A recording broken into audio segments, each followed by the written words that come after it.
Good morning से friends, कैसे हो आप लोग? बढ़िया। ठीक है फ्रेंड्स, आज टॉपिक लेंगे फॉर फीचर ऑफ शेयर्स। क्या है फॉर फीचर्स? मान लो कि कोई what whichever share holder यानी वट एवर रीजन, कोई भी share holder, if any share holders fails to pay the amount due on allotment even call, तो कंपनी करेगी क्या? वो शेयर होल्डर्स के शेयर फॉर फीचर कर लेगी, यानी वापस ले लेगी, यानी कैंसिल कर देगी वो शेयर्स। कोई भी रीज़न से कोई भी शेयर होल्डर ने पैसे पे नहीं किए अलॉटमेंट या कॉल के वट। अब in general normal situation, general cases, जो कंपनी के बोर्ड ऑफ डायरेक्टर्स है, उन्होंने जो आर्टिकल ऑफ एसोसिएशन जो बनाया हुआ है, उसमें फॉर फीचर की जो भी ऑथराइजेशन है वो मेंशन किया होगा, और किस तरह से शेयर्स को फॉर फीचर किया जाएगा यानी प्रोसीजर भी वो मेंशन की होगी। मान लो कि जो आर्टिकल ऑफ एसोसिएशन में वो मेंशन नहीं है, तो कंपनीज अमेंडमेंट एक्ट 2013 जो शेड्यूल आई है उसके जो टेबल एफ में, उसमें वो प्रोसीजर लिखी हुई है, उसी हिसाब से कंपनी को वो शेयर होल्डर्स के शेयर फॉर फीचर यानी कैंसिल करने पड़ेंगे। ठीक है, उसके नेम से कैंसिल हो जाएंगे, और फिर कंपनी चाहे तो दूसरे किसी और को वो शेयर री इश्यू दूसरे को दे सकती है, पर यहाँ तो उसके नेम से तो कैंसिल ही हो जाएंगे, यानी शेयर वापस ले लिए जाएंगे वो शेयर होल्डर, उसी शेयर होल्डर से। ठीक है, यानी वो शेयर होल्डर अब कंपनी का शेयर होल्डर रहने वाला नहीं है, फॉर फीचर कर लिया शेयर कंपनी ने, which is call for feature of shares. ठीक है, यानी उसका नेम जो कंपनी के रजिस्टर है, शेयर होल्डर रजिस्टर में से रिमूव कर दिया जाएगा, यानी वो अब शेयर होल्डर्स रहने वाला नहीं। इससे होगा क्या? इससे होगा क्या, जो कंपनी के नंबर से शेयर्स के वो डिक्रीज हो जाएंगे, शेयर कैपिटल अकाउंट डेबिट किया जाएगा। ठीक है, सीधी बात है, शेयर कैपिटल अकाउंट डेबिट ही होगा। फिर जरा ये पूरा पूरा का पॉइंट हम डिस्कस कर रहे हैं।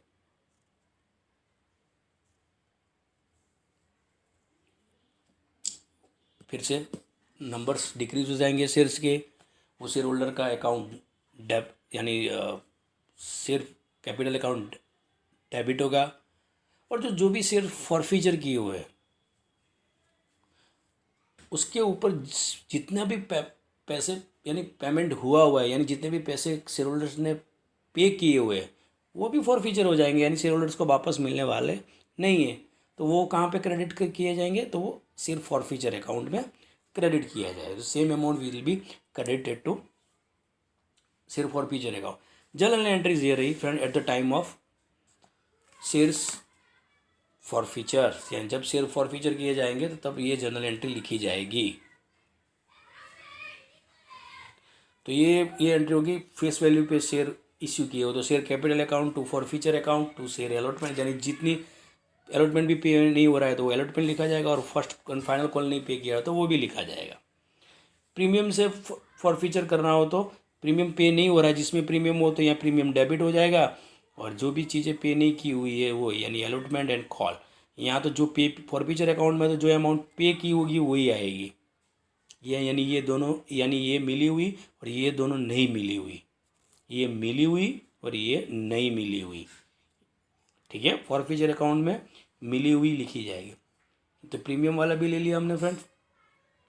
अब लेते हैं फ्रेंड्स सम नंबर 9। देखो फ्रेंड्स, यहाँ पे एक से ज़्यादा सम है। ठीक है, तो ये वाले वीडियो में एक दो ले लेते हैं। डन, चलो। फॉर फीचर वाला, इसे में एक सिर्फ फॉर फीचर की एंट्री डालनी है। एम लिमिटेड है, उसका शेयर होल्डर है गोविंद, 600 शेयर्स है, वो लास्ट कॉल के 3 रुपीज़ पे नहीं कर रहा है। ठीक है, फेस वैल्यू कंपनी की 10 रुपीज़ है, यानी कॉल्ड अमाउंट 10 रुपीज़ है, एप्लीकेशन पे 4 रुपीज़ है, और अलॉटमेंट पे 3 रुपीज़। ये दोनों के दोनों उसने पे किए हुए हैं, यानी 7 रुपीज़ पे किए हुए हैं, तो हमें फॉर फीचर की एंट्री डालनी है। सीधी बात है, पहली equity share capital account 600 into 10, देखो फेस वैल्यू लिखी जाएगी वहाँ तो, यानी 6000।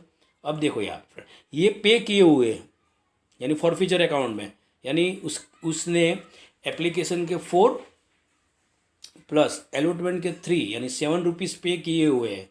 तो वो फॉरफीचर अकाउंट में फ्रेंड्स शेयर होल्डर्स ने पे की हुई यानी कंपनी को मिली हुई अमाउंट ही लिखी जाएंगे, excluding premium. I am not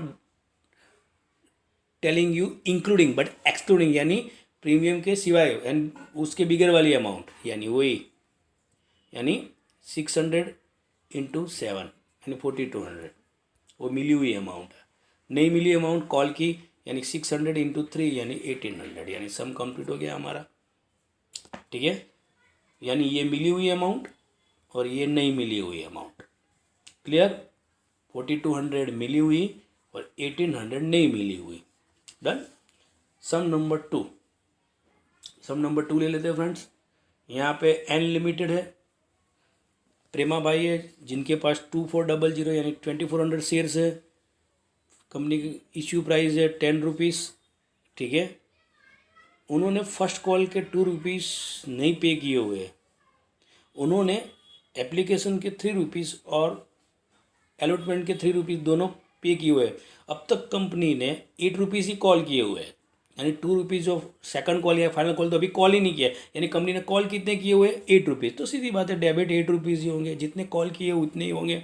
तो फ्रेंड्स ये रहा friends sum number 2, equity share capital account. 8 rupees क्यों आए कि जितने कॉल किए उतने ही आएंगे ना, बाकी के 2 रुपीज़ जो फाइनल कॉल सेकंड कॉल के तो कॉल ही नहीं किए, यानी 2400 इंटू 8 यानी 19,200।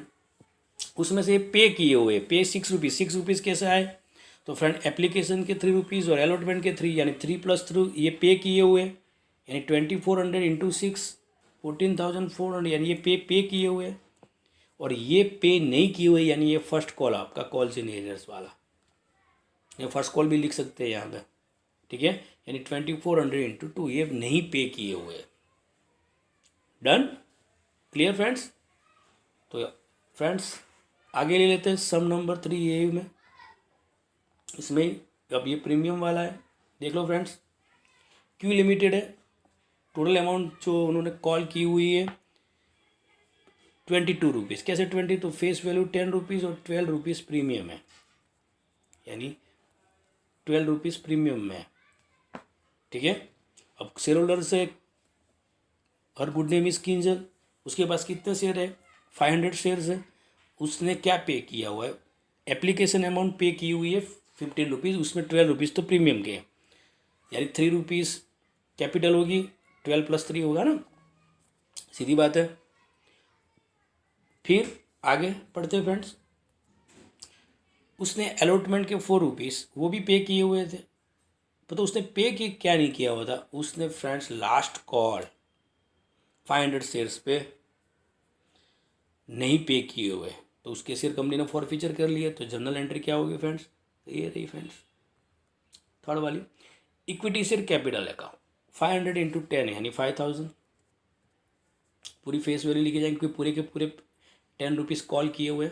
यहाँ पे फ्रेंड्स उसने 7 रुपीज़ पे किए। 7 रुपीज़ कैसे? तो 3 रुपीज़ एप्लीकेशन के और 4 रुपीज़ अलॉटमेंट के। फ्रेंड्स एक्सक्लूडिंग प्रीमियम है 7 रुपीज़, यानी प्रीमियम तो पे किया हुआ है, फिर तो उसको तो डेबिट क्रेडिट करने की ज़रूरत ही नहीं है। ठीक है, यानी फॉरफीचर अकाउंट में फ्रेंड्स जो भी अमाउंट क्रेडिट होगी, I am repeating my dear friends, कोई भी सम हो फॉरफीचर का, फॉरफीचर अकाउंट में जो भी अमाउंट क्रेडिट होगी फ्रेंड्स वो एक्सक्लूडिंग प्रीमियम में होगी। तो 500 इंटू 7 यानी 3500। कॉल अमाउंट जो नहीं पे की हुई है तो 500 इंटू 3। डन। चलो, यानी ये फॉरफीचर की एंट्री ये हो गई। लास्ट वाला सम ले लेते हैं फ्रेंड, ईजी है फ्रेंड, एक बार प्रैक्टिस करोगे तो क्लियर, फंडा क्लियर हो जाना चाहिए। 1-2 बार प्रैक्टिस करोगे तो हो जाएगा, हो सकता है फर्स्ट टाइम में ना भी हो, पर 2-3 बार प्रैक्टिस करोगे तो हो जाएगा। फॉरफीचर अकाउंट में जो भी अमाउंट क्रेडिट होगी वो एक्सक्लूडिंग प्रीमियम होगी। पी लिमिटेड है, उसकी फेस वैल्यू 10 रुपीज़ है, 50% प्रीमियम है, यानी 10 रुपीज़ का 50% प्रीमियम यानी 5 रुपीज़ होगा, यानी टोटल अमाउंट जो है 15 रुपीज़ होगी। Done, including premium. क्लियर है? एप्लीकेशन पे कितने कॉल किए? 4 रुपीज़। अलॉटमेंट के टाइम पे 8 रुपीज़ इंक्लूडिंग प्रीमियम, यानी यहाँ पे 8 रुपीज़ है इंक्लूडिंग प्रीमियम है, यानी 3 + 5 होगा। तो 3 रुपीज़ कैपिटल होगी और 5 रुपीज़ तो वैसे हमने अभी डिस्कस किया प्रीमियम होगा। और लास्ट कॉल हो गया हमारा 3 रुपीज़ का। There is one share holder, his good name is जिगर, उसके पास कितने शेयर है? 600। उसने क्या पे किया हुआ? सिर्फ एप्लीकेशन ही पे किया हुआ है। तो फ्रेंड ये वाला सम इम्पोर्टेंट है, एग्जाम में ये वाले सम्स ही ज़्यादा आते हैं। थोड़ा टिपिकल हो जाएगा, पर एक बार प्रैक्टिस करोगे तो क्लियर हो जाएगा। तो उसने सिर्फ एप्लीकेशन नहीं पे, यानी यहाँ पे यहाँ वो अलॉटमेंट भी कॉल नहीं पे नहीं कर रहा है और कॉल भी पे नहीं कर रहा है। डन। तो कैसे होगा फ्रेंड जनरल एंट्री? यहाँ पे प्रीमियम नहीं मिल रहा है, देख लो। तो फ्रेंड यहाँ पे देख लो, इक्विटी शेयर कैपिटल अकाउंट, तो 600 × 10 यानी 6000। अब देख लो फ्रेंड, यहाँ पे प्रीमियम नहीं मिल रहा है क्योंकि प्रीमियम अलॉटमेंट में था और वो जिगर अलॉटमेंट पे नहीं कर रहा था। प्रीमियम कितना था? तो 600 × 5, 5 रुपीज़ प्रीमियम है कि नहीं? तो ये 3000 यहाँ पे फॉरफीचर में है। तो उसने पे क्या किया? सिर्फ एप्लीकेशन ही पे की, अलॉटमेंट तो पे किए नहीं। तो एप्लीकेशन कितने रुपीज़ की थी? 4 रुपीज़ की। तो 600 × 4 यानी 2400। और क्या पे नहीं कर रहा है वो? तो अलॉटमेंट भी पे नहीं कर रहा है। फर्स्ट कॉल, तो अलॉटमेंट है 8 रुपीज़ का, यहाँ पे तो प्रीमियम के साथ लिखा जाएगा अलॉटमेंट में। तो ठीक है, तो 600 × 8 रुपीज़ इंक्लूडिंग प्रीमियम, यानी यहाँ पे प्रीमियम डेबिट होगा तो यहाँ पे प्रीमियम के साथ ही आएगी अमाउंट। 600 × 8 रुपीज़ अलॉटमेंट के नहीं मिल रहे, यानी 4800। और फर्स्ट कॉल भी नहीं मिल रहा है, तो 600 × 3 1800 भी, यानी ये दोनों नहीं मिली हुई अमाउंट। ठीक है, डन। ओके, प्रैक्टिस करिएगा फ्रेंड्स। तो ये वाले वीडियो में इतना ही। Have a good day.